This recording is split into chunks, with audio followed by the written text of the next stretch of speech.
Antes de que los césares impusieran su voluntad sobre el mundo, Roma fue una república forjada entre conquistas, ambición y tensiones internas.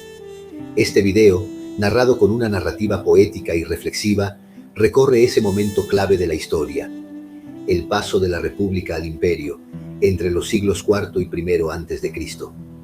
A través de batallas legendarias, estrategias diplomáticas y heridas invisibles, exploramos cómo Roma expandió su poder más allá de sus fronteras y de sus propios límites.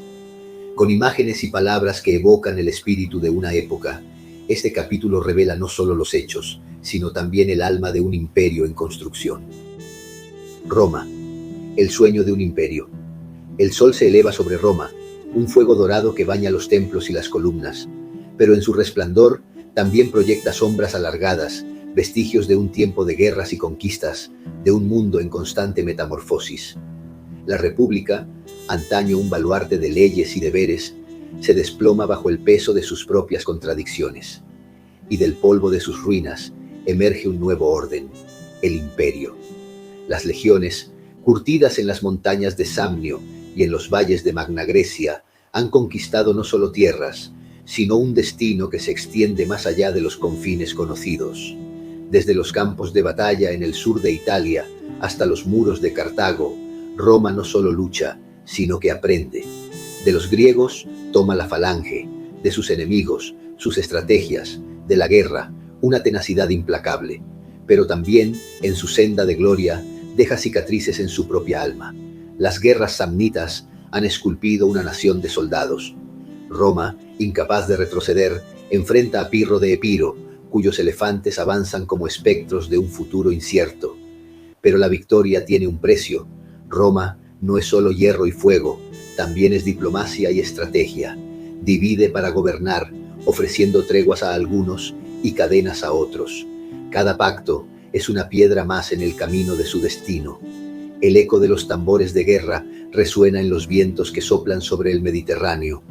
Cartago, la joya del comercio fenicio, desafía el ascenso de Roma, y así la sangre de los púnicos se mezcla con el polvo de Sicilia.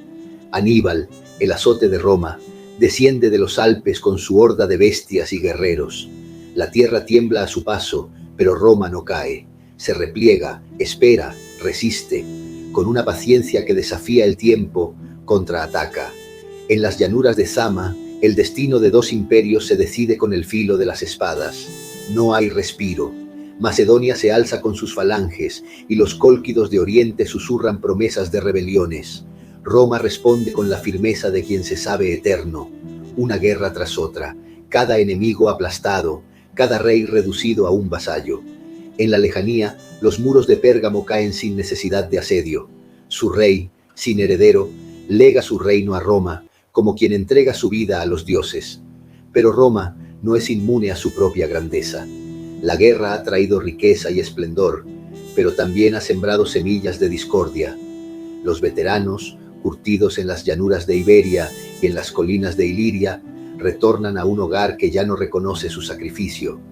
La República, desgarrada por ambiciones desmedidas, cede al peso de sus generales. Y así, la dictadura militar se alza como el único remedio a un sistema que se ahoga en su propio triunfo. La ciudad que una vez fue una república de ciudadanos se convierte en el imperio de los césares. Y sin embargo, su expansión no cesa. Como un fuego devorador, Roma se extiende más allá de sus propias posibilidades, conquistando tierras, culturas, corazones. Pero la historia es cíclica, y la grandeza siempre cobra su precio. La gloria de Roma no solo se mide en sus victorias, sino en el eco de su diplomacia. Con astucia y estrategia, transformó enemigos en aliados y legó su estructura de poder a los siglos venideros. Sus caminos, trazados sobre la faz de la tierra como cicatrices de su dominio, llevarían sus legiones y su influencia hasta los rincones más remotos del mundo conocido. Los césares, herederos de la República caída, no solo gobernaron con espada y decreto, sino que moldearon una identidad que trascendió la muerte de sus propios cuerpos. La Pax Romana, ese respiro ilusorio entre conquistas, permitió que el conocimiento, el arte y la ciencia florecieran bajo la sombra del águila imperial. Pero incluso esa paz era una tregua entre tormentas. Con cada paso, Roma acumulaba tanto poder como fragilidad. Su grandeza era un mosaico de culturas absorbidas, de ciudades rendidas y de pueblos sometidos. Sus fronteras, delineadas con sangre y sacrificio, eran un reflejo de su propia vulnerabilidad. Y en el centro de todo, la pregunta inevitable: ¿puede un imperio sostenerse indefinidamente o está condenado a sucumbir ante su propio peso? El legado de Roma no yace solo en sus victorias, sino en su capacidad de resistir el tiempo. No fueron solo sus armas las que le dieron la inmortalidad, sino su espíritu, su capacidad de transformarse, de absorber, de aprender. Y así, la pregunta persiste en el viento que cruza las ruinas de su pasado: ¿es la grandeza un don o una condena?